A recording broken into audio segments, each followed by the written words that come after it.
আর এদিকে দেখুন, ডেবরা চাকরি দুর্নীতি মামলায় আগাম জামিন, অভিষেকের পিএ সুমিত রায়ের আগাম জামিন। 30 লক্ষ টাকার বদলে চাকরির প্রতিশ্রুতির অভিযোগ ওঠে। চাকরি প্রতারণা 6 লক্ষ টাকার লেনদেনের অভিযোগই সুমিত রায়ের বিরুদ্ধে।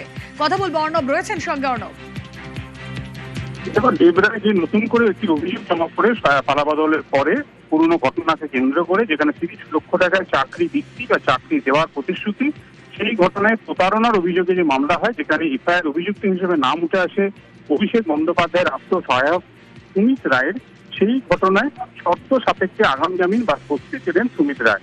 এবং এক্ষেত্রে আগামী 10 দিনের মধ্যে ডেবরায় তদন্তকারী অফিসারের সম্মুখীন হতে হবে সুমিত রায়কে, এবং তদন্তকারী অফিসার যেভাবে তদন্তের সহযোগিতার প্যারামিটার ঠিক বা নির্দিষ্ট করে দেবেন, সেই অনুযায়ী তাকে তদন্তকারীদের মুখোমুখি হতে হবে এবং তদন্তের সহযোগিতা করতে হবে।